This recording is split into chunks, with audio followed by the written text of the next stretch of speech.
Winner point को subscribe कीजिए और बेल आइकन को प्रेस कीजिए।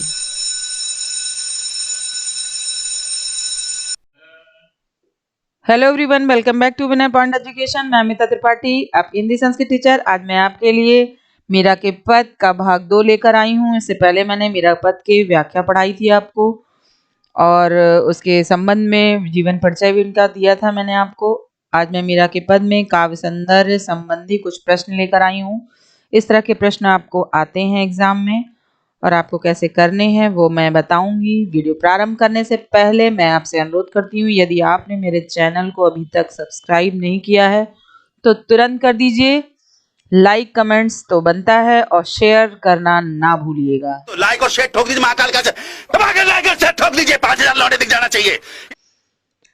तो आइए देखते हैं कि पहला पद है मीरा के पद में, मेरे तो गिरधर गोपाल दूसरो न कोई, जाके सिर मोर मुकुट मेरो पति सोई, छाण दई कुल की कानी कहाँ करी है कोई, और संतन डिग बैठी बैठी लोक लाज कोई, असुवन जल सींच सींच प्रेम बोले बोई, अब तो बेली फैल गई आड़द फल हुई, दूध की मथनिया बड़े प्रेम से बिलोई, और दधि मथी काढ़ लियो डार दई सुई, भगत देख राजी हुई जगत देख रोई, दास मीरा लाल गिरधर तारो अब मुई। तो इस तरह से पद्य है।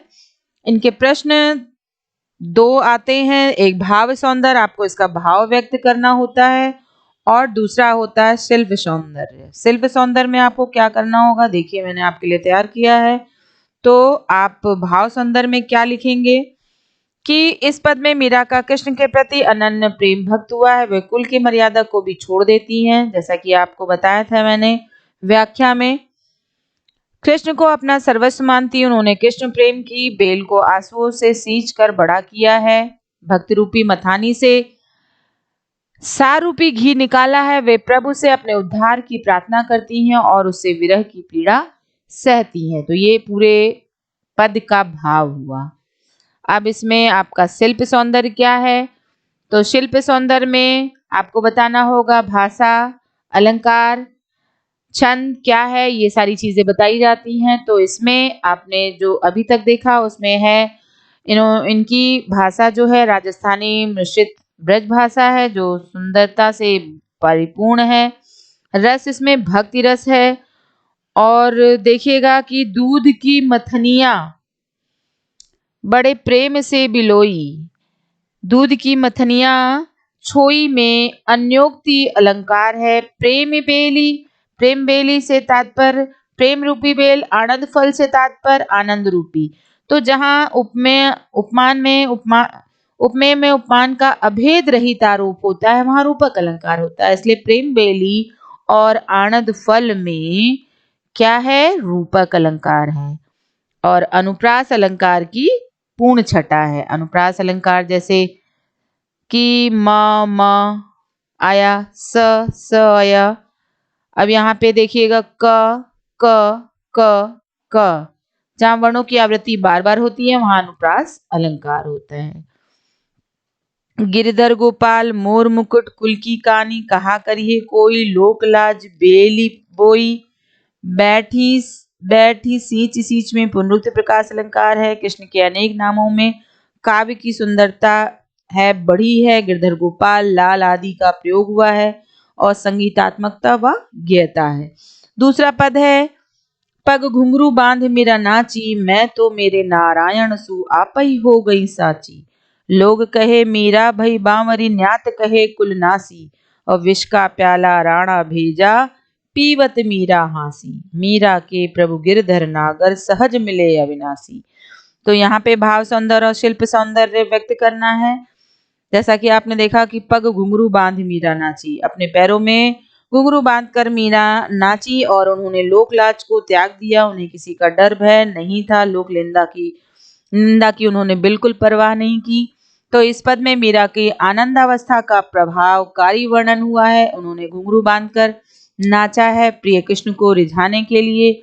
उन्हें लोक निंदा जो लोक लाज था उससे कोई परवाह नहीं थी।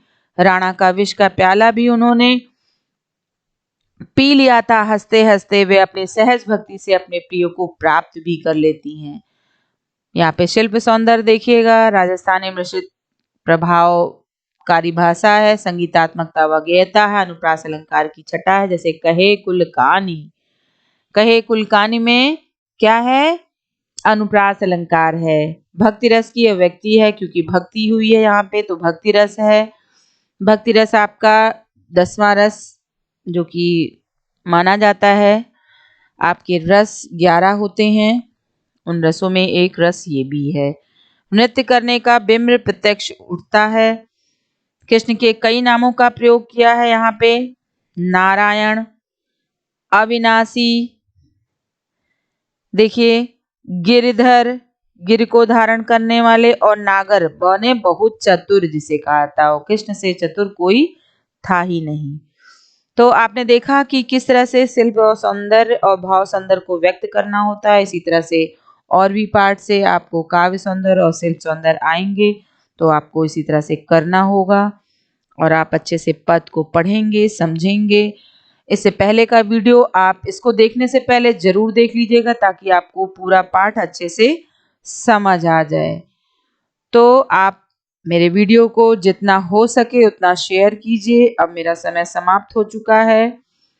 मेरे आप इंस्टाग्राम पर भी जाके चेक कर सकते हैं। तो अगले वीडियो में मैं आपको पुनः मिलूंगी, तब तक के लिए धन्यवाद।